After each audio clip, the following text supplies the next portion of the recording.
ভক্তের ভগবান শ্রীকৃষ্ণ।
কি হয়েছে মা গো?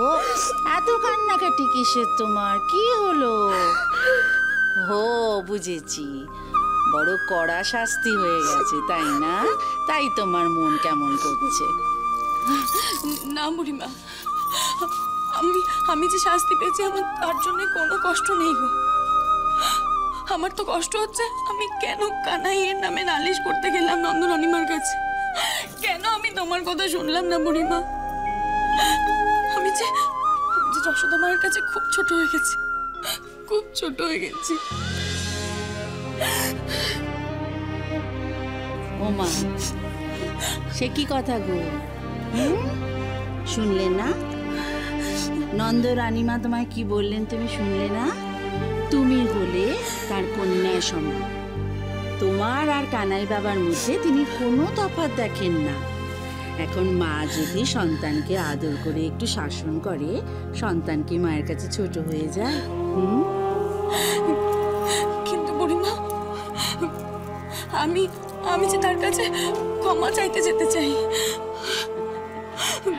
আচ্ছা আচ্ছা, ক্ষমা চেয়ে নিও। মেয়ে হয়ে মায়ের কাছে ক্ষমা চাইবে, এতে দোষ কোথায়? কি করে বুড়িমা? আমি যে তার সামনে গিয়ে চোখে চোখ রেখে কথাই বলতে পারবো না। আমি যে খুব ছোট হয়ে গেছি তার কাছে। আর কানাইয়ের কাছেও যে আমি দোষী, তার কাছেও তো আমাকে ক্ষমা চাইতে হবে। আমি তো তাকেও খুব কষ্ট দিয়েছি।